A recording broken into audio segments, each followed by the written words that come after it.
আমাদের স্টাফের মধ্যে থেকে আমার ছোট্ট ভাই যাচ্ছে আপনাদের চরণে।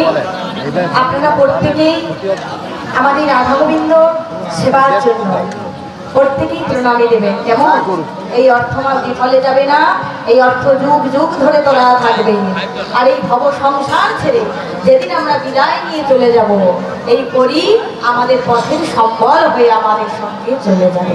তাই মায়েরা এবং বাবারা প্রত্যেকেই রাধা গোবিন্দ সেবার জন্য প্রণামী দেবে। কেমন? তাই গৌর হরি বল। হরি হরি বল।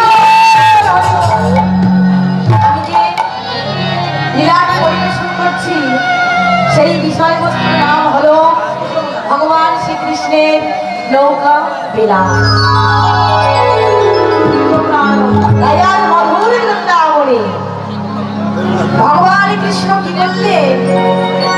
সখা সুবলকে বলছি, সুবল আমার বড় পিপাসা লেগেছি, তাই আমি শ্রী যমুনায় জল পান করতে যাচ্ছি। এই বলে ভগবান কৃষ্ণ শ্রী যমুনায় এসে যেই না সুরধ্বনি যমুনাকে দর্শন করলে, ঠিক এমন সময় আমার রাধারানীর কথা মনে পড়েছে। যেই না রাধারানীর কথা মনে পড়েছি, কি করলেন? যোগমায়াকে আশ্রয় করলেন। যোগমায়া যোগেশ্বরী, একবার কৃপা করে বলো আমি কেমন ভাবে রাধা বলো দর্শন পাই।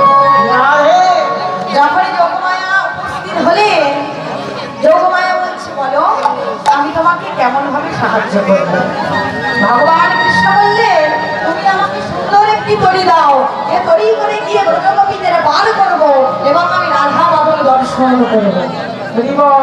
তাই যখন সুন্দর একটি তরি দিলে ভগবান কৃষ্ণ সেই সুন্দর তরি নিয়ে সুন্দর করে সাজাচ্ছে। এমন ভাবে অবশ্যই তরণী